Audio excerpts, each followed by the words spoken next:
Welcome to LC Screen Talk. My name is Larry, and this is my review of Unfriended Dark Web.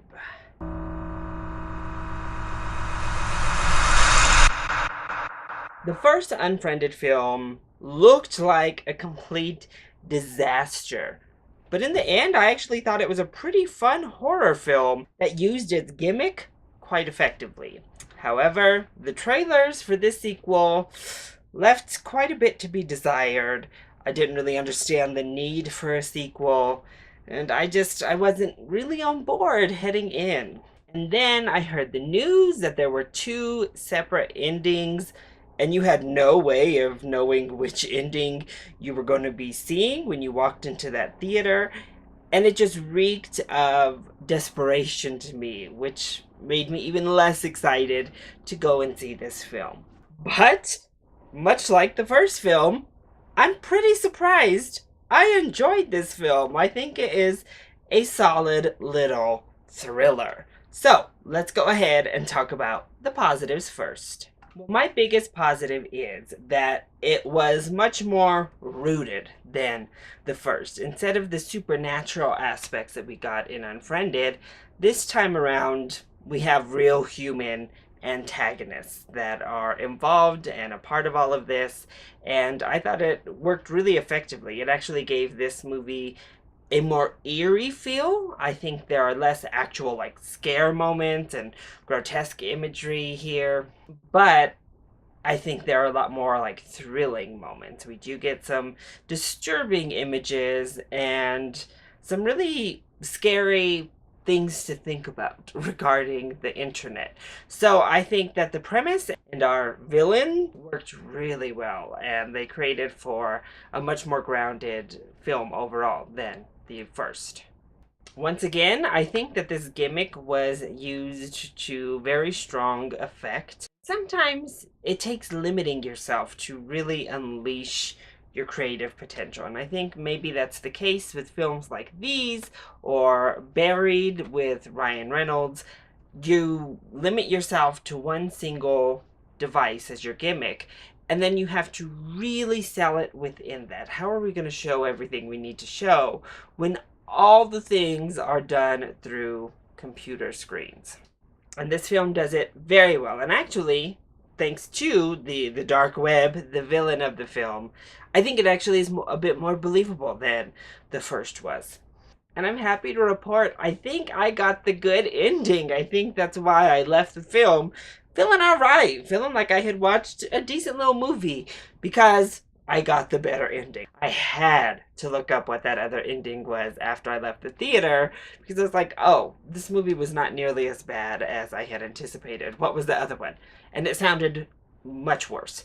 But the ending I did get, I thought actually worked very, very well. There are some negatives within the ending itself as well, but I think that it worked. I think that it really added an extra layer to the film, and it added intelligence to the film. I think it actually was a really cool way to end the film, and I don't really even see the need for that second ending, if we're being honest. They should have just went with the one that I saw tonight. I think that was strong enough, really concluded the film on a solid note that added some emotion, that added some extra horror and something to think about as you left, and it really worked for me.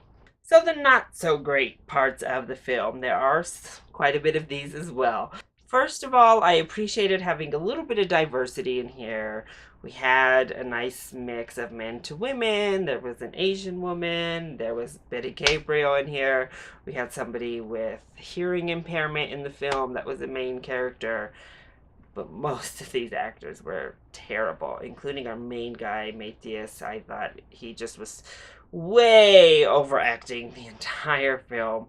And then in particular, I think the blonde who's dating Betty Gabriel was not good either. She was okay when she needed to be like likable and subtle, but when she needed to be scared or show any sort of range, it was just like, oh gosh.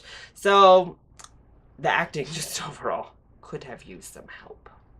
The script and the dialogue and what we read on the screen also could have used some help. The effects also weren't great.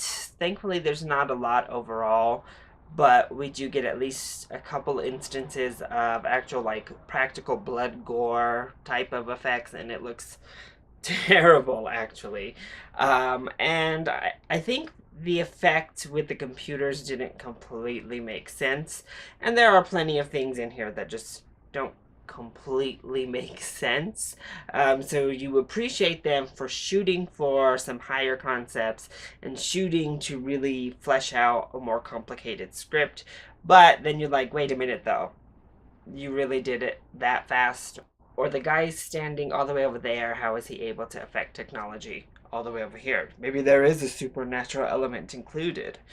But there are just many fallacies and illogical occurrences that take place that you have to just be willing to accept and move forward so you can have a good time with the film.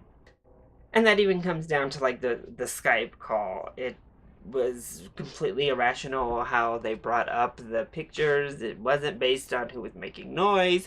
It wasn't based on really anything. It was just whoever we wanted to bring to the forefront goes on which side of the two screen thing. Like, it just changed formats so frequently, and it was a weird distraction to me where I was just like, what? But overall, like I mentioned in the beginning, I had fun with Unfriended. I think this was a solid little B grade horror film, honestly. And for my end rating, I have to give it a solid rental. I think if you rent this movie, you're going to have a great time with it. And I'm going to hope and presume when they release this on Blu-ray and DVD, you're going to have an option to watch ending A, ending B. So I can't recommend you see this in the theaters for that purpose. I say wait until you're able to select the ending you would like, because I can't guarantee that you're going to get the ending I saw that I enjoyed. You may get that other ending that sounded a whole lot less appealing to me. So I would wait for rental, but if you do rent it, I think you'll be fine. I think you'll have a good time with Unfriended Dark Web. So that is my review of Unfriended the Dark Web. I hope you enjoyed it. If you did, go ahead, click like down below and subscribe to the channel so you are always up to date on our latest videos. Also, join in on the discussion. Are you excited to see Unfriended 2? And if you've already seen it, what did you think? Let me know either in the comment section down below or hit me up on Twitter. I love you all so much for your support. Thank you for watching, and I'll see you next time. Bye!